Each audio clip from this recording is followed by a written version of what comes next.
بسم اللہ الرحمن الرحیم الحمد للہ رب العالمین والصلاة والسلام علی سید الانبیاء والمرسلین اما بعد فاعوذ باللہ من الشیطان الرجیم بسم اللہ الرحمن الرحیم یا ایہا الذین آمنوا کتب علیکم الصیام کما کتب علی الذین من قبلکم لعلکم تتقون صدق اللہ مولانا العظیم وصدق رسولہ النبی الامی الکریم ونحن علی ذلک من الشاہدین والشاکرین والحمد للہ رب العالمین۔ معزز حاضرین و ناظرین و سامعین،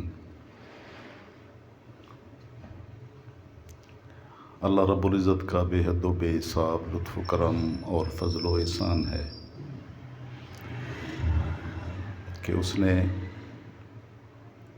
ہمیں سرور کائنات رحمت دو عالم صلی اللہ تعالی وسلم کی امت سے پیدا فرمایا اور آپ کی غلامی کے صدقے میں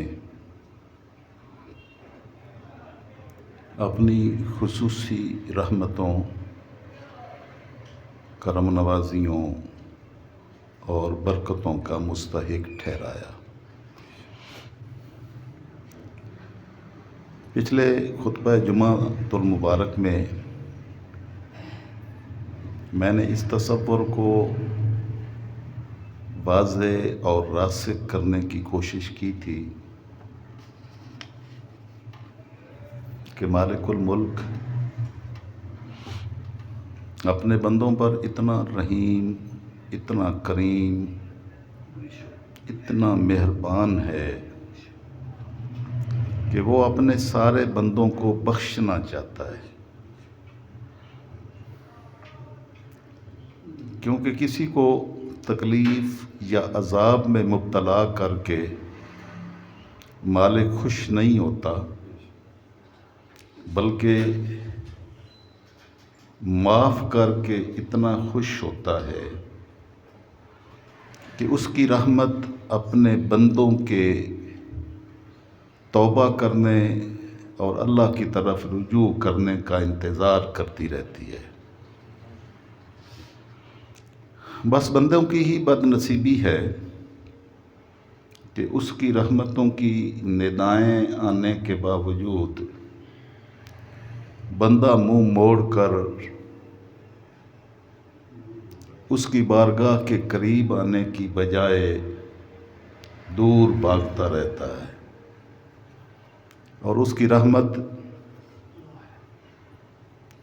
رحمتی وسعت کل شیء، کہ میری رحمت ہر چیز سے وسیع ہے،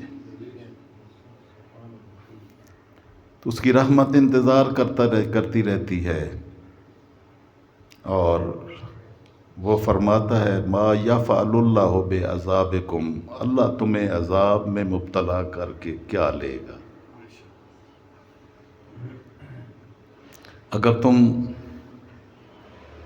تقوی اختیار کرو اور ایمان قبول کر لو تو وہ تمہیں معاف کرنے کے لیے تمہارے انتظار میں رہتا ہے کہ میرا بندہ کب میری طرف رجوع کرتا ہے۔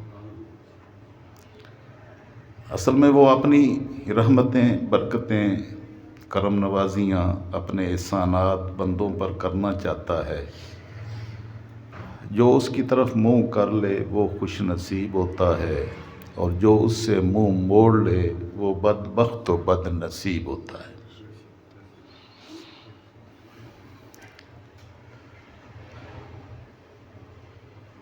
تاجدار کائنات صلی اللہ تعالی وسلم شعبان المعظم میں رمضان المبارک کی بابرکت گھڑیوں میں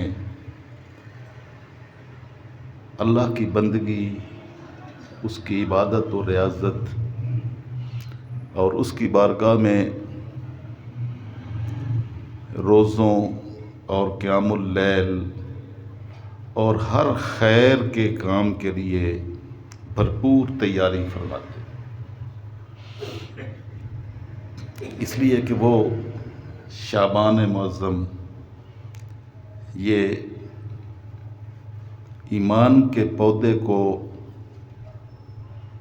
عبادتوں کا پانی دے کر صبر و مواسات کی صورت میں اس درخت کو پروان چڑھاتا ہے، اور رمضان المبارک کی ساعتوں میں مالک الملک اس پر بندے کے صبر، بندے کی عبادت و ریاضتوں کا پھل لگا دیتا ہے۔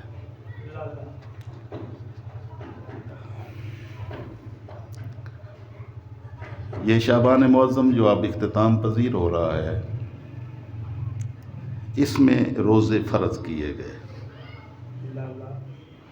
یعنی رمضان المبارک کے مہینے کے داخل ہونے سے پہلے مکہ مکرمہ میں روزے فرض نہیں ہوئے۔ 13 سال تاجدار کائنات صلی اللہ تعالی وسلم نے اعلان نبوت کے بعد مکہ مکرمہ میں گزارے،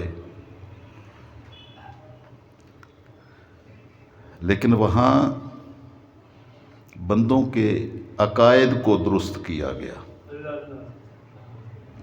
کہ اپنے مالک، اپنے رب، اپنے اللہ کی ذات کے ساتھ بندے کا عقیدہ کیا ہونا چاہیے۔ عبادات اور ریاضات کی فرضیت مدینہ منورہ میں ہجرت کے بعد ہوئی، اور سن 2 ہجری میں، یعنی دوسرے سال، مدینہ طیبہ میں ہجرت کے دوسرے سال یہ رمضان المبارک کے روزے فرض کیے گئے، اور اس کا جو مقصد بیان کیا مالک الملک نے، تو وہ اس آیت میں بیان کیا جو میں نے ابھی تلاوت کی ہے۔ یا ایھا الذین آمنوا، اے ایمان والو، کتب علیکم الصیام، روزے تمہارے لیے فرض کیے گئے ہیں، لعلکم تتقون، تاکہ تم تقوی جیسے اوصاف سے، وصف سے اپنے آپ کو مزین کر لو، تاکہ تم متقی بن جاؤ۔ تاجدار کائنات صلی اللہ تعالی وسلم نے استقبال رمضان کے حوالے سے، کہ رمضان شروع ہونے والا تھا، تو آپ نے صحابہ کرام کو خطبہ دیا جو آپ کی پوری امت قیامت تک آنے والے تمام افراد کے لیے رمضان المبارک کے استقبال پر مشتمل ہے۔ میں نے آج کی یہ گفتگو آپ صلی اللہ تعالی وسلم کے شعبان کے آخری دن صحابہ کرام کو استقبال رمضان کے سلسلے میں دیے جانے والے خطبہ پر مشتمل ہے۔ میں آقا علیہ السلام کا وہ خطبہ مبارک جو آپ نے صحابہ کرام کو ارشاد فرمایا، میں وہ آپ کو سنانے کی سعادت حاصل کروں گا۔ تاجدار کائنات صلی اللہ تعالی علیہ وسلم کا یہ خطبہ حضرت سلمان فارسی رضی اللہ تعالی عنہ نے بیان کیا۔ انہوں نے فرمایا، خاطبنا رسول اللہ صلی اللہ علیہ وسلم فی آخر یوم من شعبان، کہ تاجدار کائنات صلی اللہ تعالی وسلم نے شعبان کے آخری روز، یعنی رمضان المبارک سے ایک دن پہلے ہمیں یہ خطبہ ارشاد فرمایا۔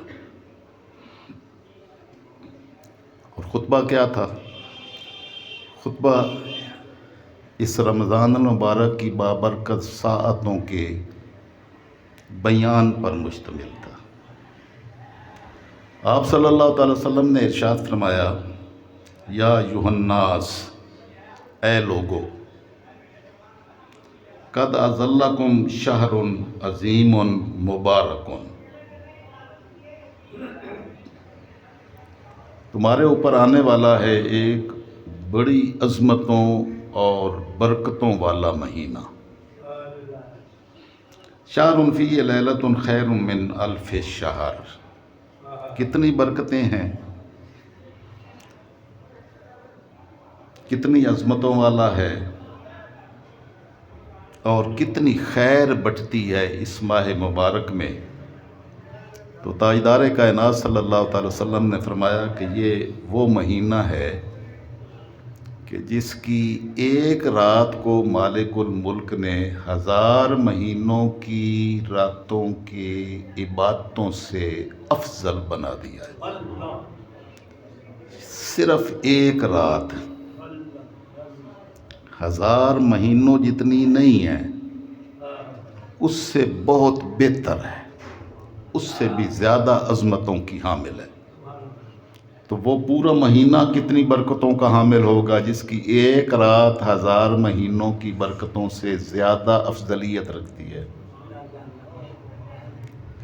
تو آپ صلی اللہ تعالی وسلم نے اس خطبہ مبارک کے ذریعے سے گویا تمام امت کے قیامت تک آنے والے غلاموں کو یہ پہچان کروائی کہ اس کی پہچان کرنا، پہچان رکھنا۔ جس کو پہچان ہوگی وہی اس کی عظمتوں اور اس کی برکتوں اور اس کی رحمتوں کا ادراک کر سکے گا، اور جس کو اس کا پتہ ہی نہیں ہے کہ یہ گھڑیاں کتنی قیمتی ہیں، تو وہ ان قیمتی گھڑیوں کو ضائع کر دے گا۔ وقت گزرتا رہتا ہے، وقت کسی کا انتظار نہیں کرتا۔ والعصر، زمانے کی قسم، ان الانسان لفی خسر، بے شک انسان خسارے میں ہے۔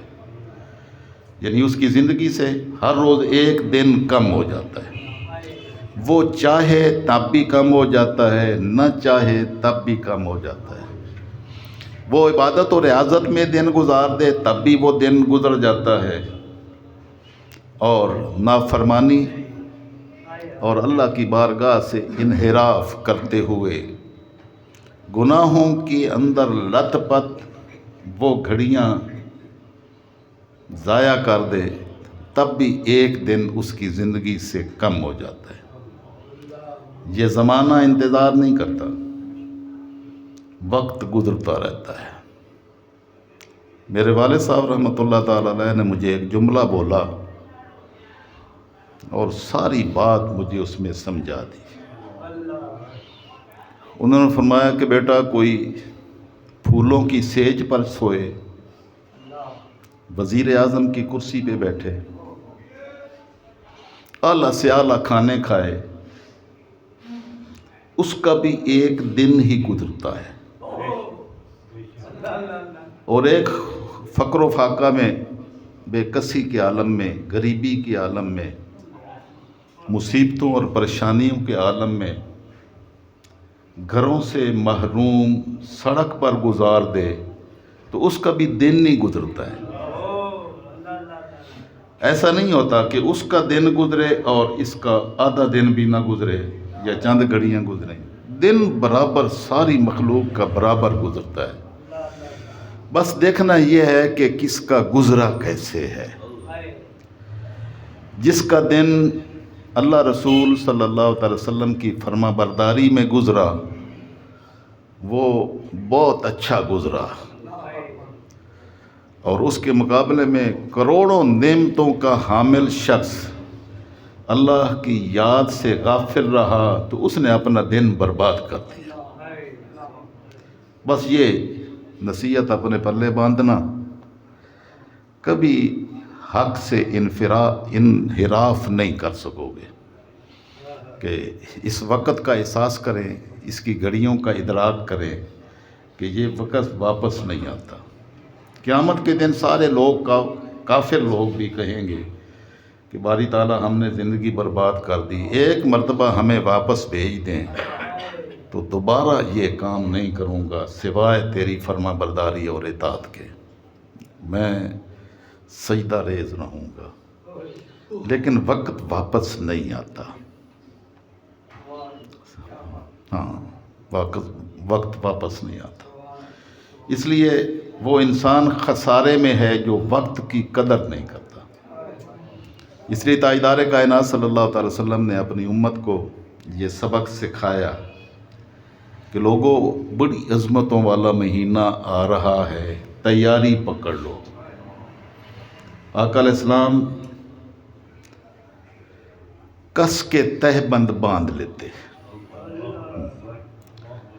کہ عبادت اور ریاضت میں کہ ایک گھڑی بھی مس نہ ہونے پائے۔ تو آپ نے فرمایا کہ یہ بڑی عظمتوں برکتوں کا حامل مہینہ آ رہا ہے، اس کی قدر کرنا، کمر کس لو۔ جعل اللہ صیامہ فریضۃ، اللہ نے اس کے روزوں کو فرض قرار دیا ہے۔ روزے رکھنا مالک نے فرض کر دیے۔ وقیام لیلہ تطوعاً، اور اس کے رات کے قیام کو نفلی بنایا، فرض نہیں کیا۔ یہ بھی آقا علیہ السلام کی امت پر خصوصی رحمت اور کرم کہ اگر قیام لیل بھی فرض کر دیا جاتا تو ذرا سوچیں، سارا دن روزہ، رات کو قیام اللیل، تو مشقتوں میں امت پڑ جاتی۔ لیکن آقا علیہ السلام کی رحمتوں کے صدقے میں اللہ نے قیام اللیل کو فرض نہیں کیا۔ ہاں، جن کو اللہ نے ایسا دل دیا ہے، جس کے دل کی کیفیات کو مالک نے اطاعت اور فرما برداری کی طرف پھیر دیا ہے، وہ ساری رات بھی قیام کریں گے تو سیر نہیں ہوں گے۔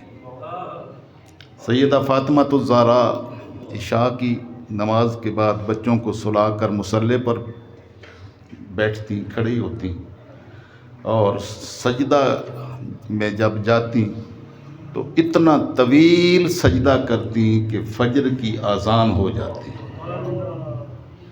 تو سجدے سے سر اٹھا کے تو اللہ کی بارگاہ میں التجا کرتی کہ باری تعالیٰ تو نے کتنی چھوٹی راتیں بنائی ہیں کہ تیری فاطمہ ایک سجدہ بھی جی بھر کے نہیں کر سکتی۔ تو جن کو قدر ہوتی ہے وہی قدر جانتے ہیں۔ آج میں نے ایک گروپ ہے میرا جس میں میں عرفان القرآن کے نام سے، جس میں میں آیات مبارکہ اور ایک حدیث روزانہ بھیجتا ہوں۔ تو اس میں حدیث بھیجی ہے آج کہ اللہ رب العزت کے نے ارشاد فرمایا آقا علیہ الصلوۃ والسلام کے ذریعے سے کہ بنی آدم کے تمام انسانوں کے دل ایک انسان کی طرح اکٹھے کر کے اللہ نے اپنی انگلیوں کے درمیان رکھے ہوئے ہیں۔ تو جس کے دل کو وہ مالک چاہتا ہے اپنی بارگاہ کی ہدایت کا نور عطا کر دیتا ہے، اور جس کو چاہتا ہے اس کو محروم کر دیتا ہے۔ اس لیے آقا علیہ السلام نے دعا تجویز فرمائی، سکھائی، اللہم یا مقلب القلوب ثبت قلوبنا علی دینک، اے دلوں کو پھیرنے والے ہمارے دلوں کو اپنے دین کی طرف پھیر دے، اور اپنی اطاعت پر ہمارے دلوں کو قائم رکھ۔ تو گویا ہدایت مالک کی کرم نوازیوں کے بغیر نصیب نہیں ہوتی۔ یہ مالک کی کرم نوازیاں ہیں جس کو اپنی بارگاہ کی بندگی اور حاضری کے لیے منتخب کر لے۔ ہر کوئی اس کی بارگاہ میں نہیں آ سکتا۔ جو شخص ساری رات جوا کھیلتا ہے، ساری رات خرافات اور شرابوں میں گم رہتا ہے، اس کو اگر کہیں کہ 10 منٹ کے لیے اللہ کی بارگاہ میں سجدہ ریزی کے لیے آ جا، تو اس کو وہ پتہ نہیں کتنے مہینے اور کتنے سالوں سے زیادہ بھاری محسوس ہوتا ہے۔ مسجد کے اندر قدم رکھنا یہ اس کی کرم نوازی کے بغیر نہیں ہوتا۔ وہ خوش نصیب لوگ ہیں جن کو مالک الملک اپنے گھر کا دروازہ جس کے لیے کھولتا ہے۔ 12 مرتبہ سمجھانے کی کوشش کی ہے. یہ جمعے کی فضیلت جو ہے نا اس خطبے کی وجہ سے ہے. رکعتیں تو 2 ہو جاتی ہیں. ظہر کی نماز میں 4 فرض پڑھتے ہیں. کتنے پڑھتے ہیں؟ اور جمعے میں 2. رکعتیں کم ہو گئی ہیں، رحمتیں بڑھ گئی ہیں. وہ رحمتوں کا بڑھنا اس خطبے کی وجہ سے ہے کہ شاید اللہ رسول کی بات سن کر دلوں پر کہیں اثر کر جائے اور وہ دل نافرمانی کے راستے سے ہٹ کر فرما برداری کی طرف مائل ہو جائے. تو کوشش کیا کریں، آنا ہی ہے تو ابتدا میں آ جائیں تاکہ ساری بات سننے کا موقع مل جائے، اور صحیح طریقے سے سن کر صرف سننا کافی نہیں ہوتا، غور سے سننا ضروری ہوتا ہے، کیونکہ غور سے سنے بغیر اس کی تصویر دماغ میں بنتی ہی نہیں ہے، نقش ہی نہیں ہوتی. صرف وہی تصویر نقش ہوتی ہے جو غور سے سنے جائے. اس لیے مالک الملک نے حکم فرمایا وَإِذَا قُرِئَ الْقُرْآنُ فَاسْتَمِعُوا لَهُ. جب قرآن کی تلاوت کی جائے تو غور سے سنا کرو قرآن کو. اللہ کا کلام ہے، غور سے سننا. صرف سننا کافی نہیں ہے، غور سے سننا اصل منفعت رکھتا ہے، اصل نفع دیتا ہے. غور سے سنو، وانصتوا، اور خاموش ہو جاؤ، کیونکہ غور سے سننے والے بولتے نہیں ہیں. اگر وہ بولنا بھی آج شروع کر دیں تو وہ غور سے سننا رہتا ہی نہیں ہے. اس لیے تاجدار کائنات صلی اللہ تعالی وسلم نے فرمایا کہ جب خطبہ جمعہ ہو رہا ہو تو لا صلاۃ ولا کلام، نہ نماز پڑھو اس وقت اور نہ ہی کوئی کلام کرو. اب کئی لوگ ایسے ہوتے ہیں، یہ سمجھتے ہیں کہ کہیں ہم سننے پہ بیٹھے رہیں گے تو ہمارا وقت ضائع ہوگا. وہ 7 تسبیحاں پھیرتے رہتے ہیں. تسبیح پھیرنے کے وقت تسبیح پھیرنا عبادت ہے، اور جب منع کیا گیا ہے تو تسبیح نہ پھیرنا عبادت ہے. تو یہ جمعے کی افضلیت اور فضیلت اس خطبہ جمعہ کے غور سے سننے کے لیے ہے. اب غور سے صرف وہی شخص سن سکتا ہے جو کلام کو، جو بات کو پورے انہماک کے ساتھ سیاق و سباق کے مطابق سن کر محفوظ کرنے کی کوشش کرتا ہے. اور یہ وہی کر سکتا ہے جو ابتدا سے بات کو سنے گا. اور جو ابتدا سے بات کو سنے نہیں، آدھی سنے آدھی نہ سنے، جو آدھی سنے وہ بھی غور سے کوئی نہ سنے، تو نہ اس کی تصویر بنے گی اور نہ شاید اس کے دل پر اتنے اثرات پیدا ہوں گے جتنے اثرات غور سے پوری بات سننے کی صورت میں اس کو نصیب ہوں گے. تو تاجدار کائنات صلی اللہ تعالی وسلم نے فرمایا، ایک تو بات ارشاد فرمائی کہ اس میں ماہ مبارک کی عظمتیں، برکتیں یہ ہیں کہ اس میں ایک رات کو رب ذوالجلال نے آقا علیہ السلام کی امت کے لیے 1000 مہینوں کی عبادتوں، ریاضتوں، بندگی، قیام اللیل، اس میں جتنی بھی عبادت 1000 مہینے میں کوئی کر سکتا ہے نا، تو ایک رات میں مالک الملک اس سے زیادہ اپنی رحمتیں آقا علیہ السلام کی امت کے افراد کو عطا فرماتا ہے. یہ ایک بات ارشاد فرمائی. دوسری فرمائی کہ جعل اللہ تعالیٰ صیامہ فریضۃ وقیام لیلہ تطوعا، کہ اللہ نے اس کے دن کے روزوں کو فرض کیا ہے اور رات کی عبادت کو نفل بنایا ہے.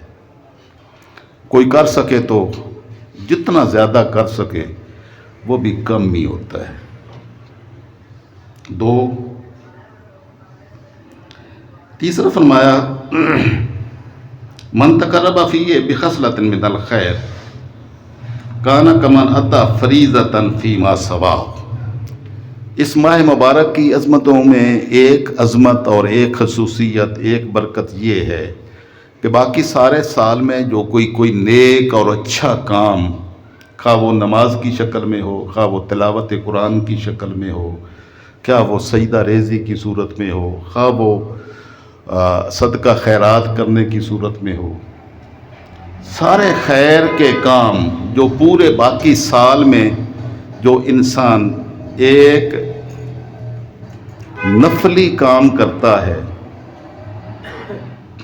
تو اس کو 10 سے ضرب کر کے دے کے، میں نے پچھلے خطبے میں بتایا تھا، اللہ رب العزت اپنے محبوب کے غلاموں کو ان سے عدل تو کرتا ہی نہیں ہے، صرف فضل کرتا ہے، کیونکہ وہ ایک خیر کا کام کرتا ہے، اللہ اس کو 10 شمار کرتا ہے۔ یہ پورے سال کا، یہ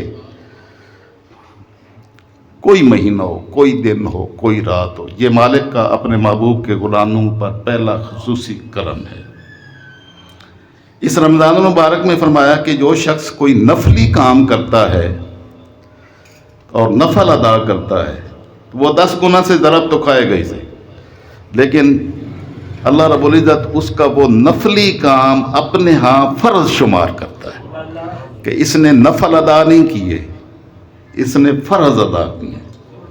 یعنی اس ماہ مبارک کی ایک عظمت تاجدار کائنات صلی اللہ علیہ وسلم نے تیسری یہ بیان کی کہ اس کی عظمت یہ ہے کہ اس میں نفلی کام، نفلی عبادت اللہ کی بارگاہ میں فرضی عبادت شمار ہوتی ہے۔ اور جو شخص اس مہینے میں فرض ادا کرتا ہے وہ اور ہے، اس کی کیٹیگری اور ہے۔ نفلی عبادت کرنے والے کی عبادت کو مالک اپنی بارگاہ میں فرض شمار کرتا ہے، اور جو فرض ادا کرے مالک اس کی عبادت کو 70 سے ضرب دیتا ہے۔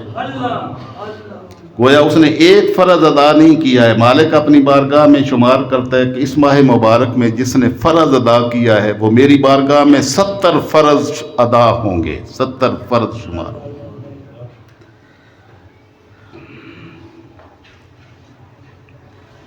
وَمَنْ أَتَى فَرِيضَةً فِيهِ كَانَ كَمَنْ أَدَّى 70 فَرِيضَةً فِي مَا سِوَاهُ۔ باقی پورے سال میں کہ 11 مہینوں میں جس نے ایک فرض ادا کیا وہ ایک ہی فرض 10 سے ضرب کھا کے شمار ہوگا، تو اس مہینے میں 10 سے ضرب کھانے کے بعد 70 سے مزید ضرب کھائے گا، گویا اس نے 70 فرائض ادا کیے جس نے ایک فرض ادا کیا۔ یہ 4۔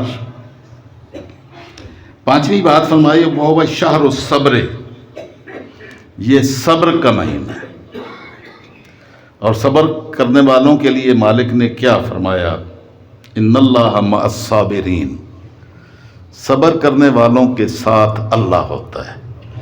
صابر شخص اپنے آپ کو کبھی بھی اکیلا مت سمجھے۔ صبر کرنے والا شخص تکالیف پر صبر ہوتا ہے، فرما برداری کے کاموں پر صبر ہوتا ہے۔ صبر کی 3 قسمیں ہیں۔ الصبر علی البلاء والمصائب، ایک صبر ہوتا ہے جو انسان کو تکالیف آتی ہیں تو تکالیف کو برداشت کرتے ہوئے بندہ اللہ کی رضا سمجھ کر صبر کرتا ہے، ایک وہ صبر ہوتا ہے۔ ایک صبر ہوتا ہے الصبر علی طاعت اللہ، اللہ کی فرما برداری کے کام کرنے پر اپنے آپ کو روک کے رکھنا، کہ اپنے من کو، اپنے نفس کو اس کا پابند کرنا کہ میں نے تمہیں عشاء کی نماز پڑھے بغیر سونے نہیں دینا۔ یہ اللہ کی فرما برداری کے کاموں پر صبر ہے۔ یہ نفس کہتا ہے کہ تو اگر یہ پیسے کسی اور کو، کسی غریب مسکین کو دے دے گا تو تیرے بچے بھوکے مر جائیں گے۔ یہ شیطان انسان کو ایسے ورگلانے کی کوشش کرتا ہے، تیرا کیا بنے گا، کل تو کیا کرے گا، آج رازق تو ہے تو کل تیرا کیا بنے گا، آج بھی رازق وہی ہے کل بھی وہی رازق ہے۔ جس نے آج کا دن آپ کا گزارا ہے وہی آپ کا کل بھی گزار دے گا۔ بس یہ اپنے آپ کو سمجھانے کی بات ہے۔ اللہ کی اطاعت اور فرما برداری کے اوپر قائم رکھنے پر بھی صبر ہوتا ہے۔ یہ دوسری صبر کی قسم ہے۔ اور تیسری صبر کی قسم ہے الصبر عن معصیت اللہ، اللہ کی نافرمانی سے اپنے آپ کو روک کے رکھنا، وہ بھی صابر ہوتے ہیں۔ نافرمانی کے کام سے اپنے آپ کو روک کے کہ میں نے تمہیں یہ نہیں کرنے دینا ہے، اس کو بھی صبر کہتے ہیں۔ تو یہ تین قسم کے صبر ہیں، اور آقا علیہ السلام نے فرمایا وہ شہر الصبر، یہ صبر کا مہینہ ہے۔ جب بندہ مومن روزے کی نیت کر لیتا ہے تو 1000 کھانے پڑے ہوں، دیکھنے والا بھی کوئی نہ ہو، پیاس شدت کی، جون جولائی کی گرمیوں کی شدت کے روزے ہوں، کوئی دیکھنے والا نہ ہو، ٹھنڈے مشروب موجود ہوں، کھانا اعلیٰ لذت والا پڑا ہوا ہو، دیکھنے والا کوئی نہ ہو، تو ہمارا بچہ بھی اس کی طرف نہیں دیکھتا کہ میں نے روزہ رکھا ہوا ہے۔ تو یہ شہر الصبر ہے کہ وہ بندہ نافرمانی کے راستے پر جانے کی جرات ہی نہیں کر سکتا کہ روزہ رکھا ہوا ہے۔ وہ اس کو مالک کی حیا آتی ہے، دیکھے بغیر، کوئی دیکھ نہ رہا ہو تب بھی جرات نہیں کر سکتا۔ مومن کا بچہ، جس نے بیٹا چھوٹا بھی ہو تو وہ بھی روزہ توڑنے کی ہمت نہیں کر سکتا۔ نعرہ تکبیر، نعرہ رسالت، نعرہ حیدری۔ آقا علیہ السلام نے ارشاد فرمایا کہ ہوا شہر الصبر، یہ صبر کا مہینہ ہے، اور صابروں کے لیے ہی اللہ نے جنت بنائی ہے۔ وثوابہ الجنہ، والصبر ثوابہ الجنہ، صبر کرنے والوں کا جو اجر ہے، جو ثواب ہے، وہ جنت ہی تو ہے۔ جب اللہ نے بنائی ہی صابروں کے لیے جنت ہے، جو اس کے نام کی خاطر اپنے آپ کو نافرمانی کے کاموں سے روک کر صرف فرما برداری کے راستے پر چلنے کے لیے پابند بناتے ہیں، کہا ان کو کتنی تکلیف ہی کیوں نہ اٹھانی پڑے۔ اور جو پھر اس پر صابر ہو جاتے ہیں ان کے لیے وہ صبر کرنا مشکل رہتا ہی نہیں ہے۔ مجھے سردیوں کے مہینے میں 2 مرتبہ روزے نصیب ہوئے، ایک بچپن میں تھے، ایک جوانی میں ہوئے، ابھی آپ پھر اور سردی میں آئیں گے، یہ تیسری سردیاں ہوں گی جب روزے آئیں گے۔ تو ہم چھوٹے تھے تو ہم دیہاتی زندگی تھی، دیہات میں رہتے تھے، نہ یہ کوئی اے سی کی سہولتیں تھیں، نہ کوئی اور سہولتیں تھیں، سادہ زندگی تھی، ٹھیک ہے۔ اور گرمی کی شدتوں میں اس وقت بجلی بھی نہیں تھی، پنکھا بھی نہیں چلتا تھا، ٹھیک ہے۔ اس شدت کی گرمیوں میں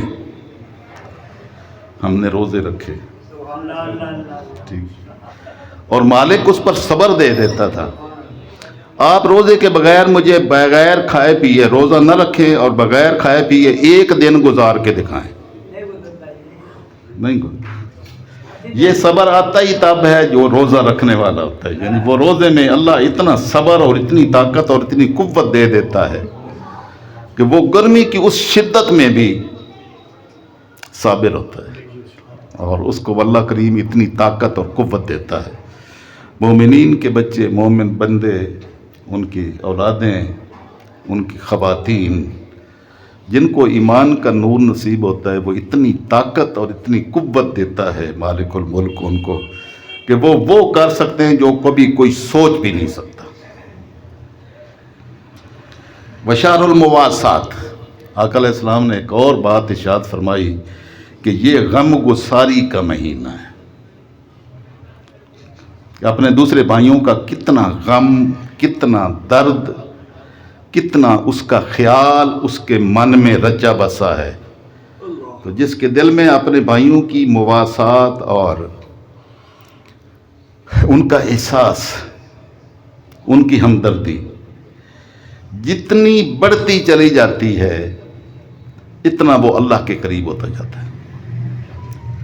ایک میں پوری گفتگو انشاءاللہ اسی رمضان المبارک میں اس بات پر کروں گا کہ عبادتیں، ریاضتیں، عمرے، سجدہ ریزیاں،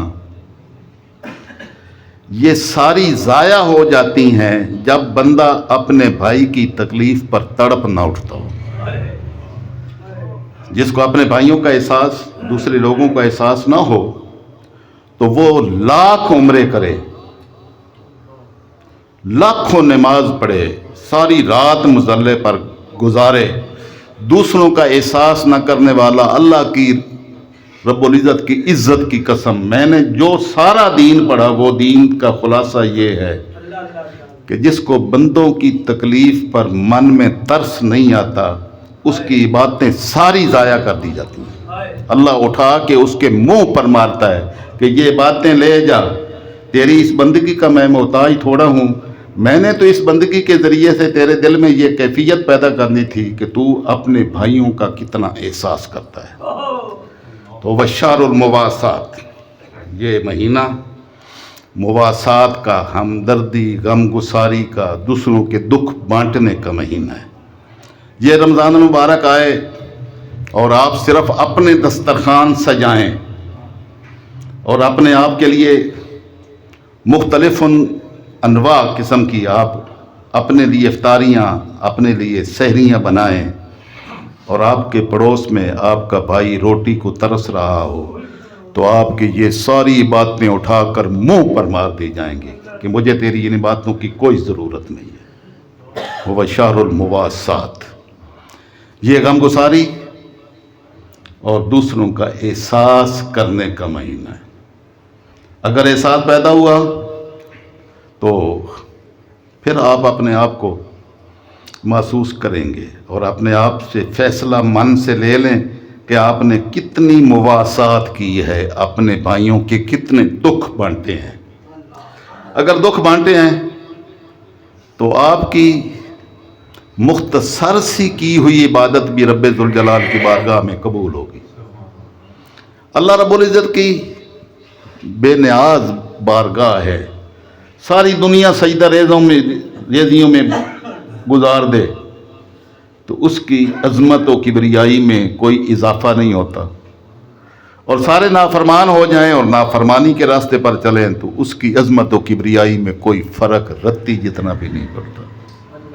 وہ بندوں کی عبادتوں سے بے نیاز ہے، وہ صرف یہ دیکھنا چاہتا ہے کہ اس کے دل میں میری مخلوق کی کتنی محبت اور کتنی قدر ہے۔ جنہوں نے کتے پر رحم کھایا، اللہ نے ساری زندگی کے گناہوں کو معاف کر دیا۔ آقا علیہ السلام نے ایک مومسہ بدکارہ عورت کا تذکرہ کیا، بنی اسرائیل کی، ساری زندگی گناہوں میں گزاری، راستے میں جاتے ہوئے ایک کنویں کی منڈیر کے قریب ہانپتا ہوا کتا زندگی اور موت کی کشمکش میں تھا، اس کو رحم آیا، اس نے وہ جوتا اتار کے دوپٹے کے ساتھ باندھ کر اس میں سے پانی نکالا اور اس کتے کے منہ میں ڈالا، اس کی جان میں جان آ گئی۔ تاجدار کائنات صلی اللہ علیہ وسلم نے فرمایا کہ مالک نے فرمایا کہ اے بدکارا، ساری زندگی گناہ کی ہے، جا اس مخلوق کے منہ میں پانی ڈالنے کے صدقے میں تیری ساری زندگی کی گناہ معاف کر دی۔ نعرہ تکبیر، نعرہ رسالت، نعرہ حیدری۔ جس کو دوسروں کا دکھ تکلیف نہیں دیتا، یہ ایمان کی پہچان کا میں آپ کو ترازو دے رہا ہوں۔ یہ ترازو دیکھ لیں، اپنے من میں دیکھیں کہ کسی مصیبت زدہ اور کسی تکلیف میں مبتلا شخص کا درد، اس کی تکلیف آپ کو کتنا درد دیتی ہے۔ جتنا آپ کو درد دیتی ہے آپ اپنے آپ میں اندازہ کر لیں، اللہ نے اتنا آپ کو ایمان کا درجہ عطا کیا ہے۔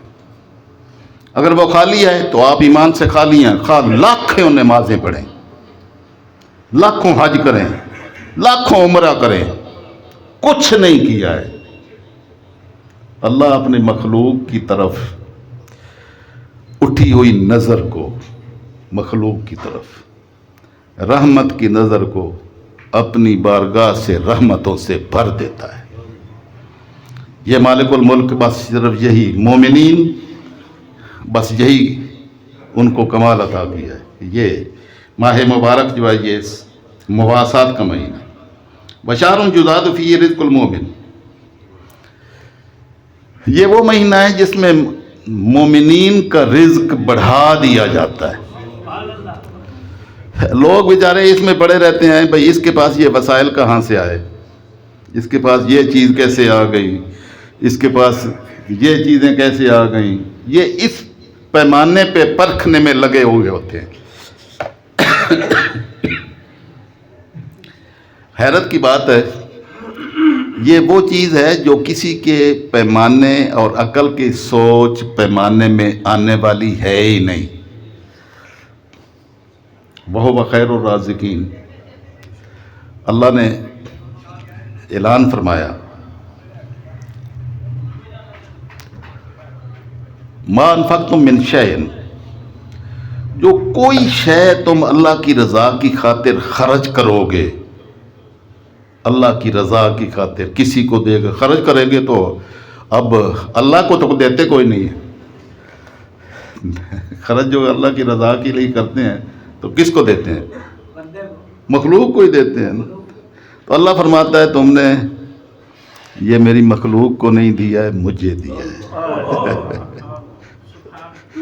تو اس نے فرمایا وَمَا أَنفَقْتُم مِّن شَيْءٍ، جو چھوٹی سی چھوٹی چیز بھی تم اللہ کی رضا کے لیے خرچ کرو گے فَهُوَ يُخْلِفُهُ، اللہ پیچھے سے اور لے آئے گا۔ اب وہ اور جو لے آئے گا وہ کسی عقل کے پیمانے میں تو سمجھ آنے والی بات ہی نہیں ہے۔ کہاں سے آئے گا، کیسے دیکھیں گے آپ، کیسے پتہ چلے گا رات کو نازل ہوا ہے، دن کو آیا ہے؟ تو فرمایا ہے کہ وَنَحْنُ نَرْزُقُكُم مِّنْ حَيْثُ لَا يَحْتَسِبُ، اس سوال کا جواب اللہ نے یہ اس آیے مبارکہ میں دیا ہے، ہم بندوں کو رزق دیتے ہیں جہاں سے اس کے وہم و گمان میں بھی نہیں ہوتا۔ تو عقل کے پیمانے پر، وہم و گمان کے پیمانے پر یہ تولنا کہ اس کے پاس کیسے آیا ہے، اور پھر حسد کی آگ میں جلتے رہنا، اور پھر جو ہے نا وہ اپنے من میں سڑ سڑ کے تو سوا ہو جانا اور کوئلہ ہو جانا، بس وہ اس کا یہی نصیب رہتا ہے۔ اور جن کو مالک نے عطا کرنا ہوتا ہے اس کی عطائیں بڑھتی چلی جاتی ہیں۔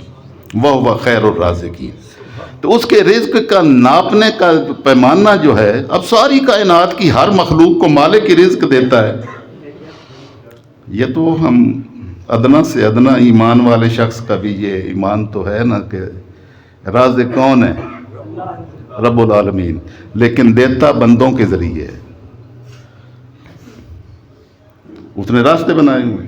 تو جس کو اللہ نے خرچ کی توفیق عطا فرمائی ہے وہ یہ سوچے کہ میرے رب نے اپنا کام میرے ہاتھ سے کروا دیا ہے۔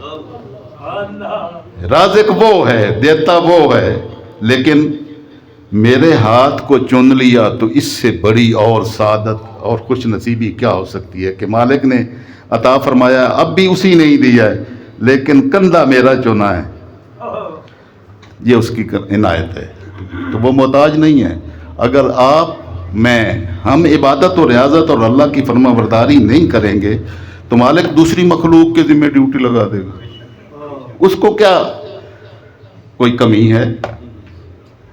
تو جو لوگ بھی یہ سمجھتے ہیں کہ میں یہ دین کا کام کر کے یہ اللہ پر احسان کر رہا ہوں، دین پر احسان کر رہا ہوں، تو یہ اتنی بڑی خطا ہے کہ تیری خوش نصیبی یہ تھی کہ اللہ نے تجھ سے یہ اچھا کام کروا دیا ہے۔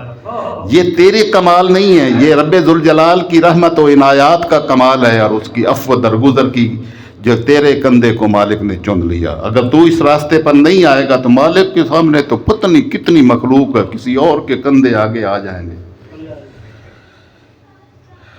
شہر جزاد فی رزق المومن، یہ وہ مہینہ ہے جس میں مومنین کا رزق بڑھ جاتا ہے۔ اب اس میں آپ سوچنا، جو آپ کو سوچ دے رہا ہوں کہ یہ رمضان مبارک کا مہینہ چڑھنے دیں، آپ کو ہر طرف رزق کی فراوانی کے نمونے نظر آئیں گے۔ جن کے دسترخوان پر کچھ نہیں ہوتا تھا اس پر بھی دسترخوان بھرا ہوا ہوگا، اور حرمین شریفین میں تو سارے دسترخوان بھرے ہوئے ہوتے ہیں۔ تو وہ تو جنہوں نے نظارے کیے ہیں وہ نظارے سمجھ میں نہ، چھوٹے چھوٹے بچے ہر داخل ہونے والے کی انگلی پکڑ پکڑ کے اپنے دسترخوان پر لے جاتے ہیں کہ یہ میرے نبی کا دسترخوان لگا ہوا ہے، آ جائیں۔ وما علینا الا البلاغ۔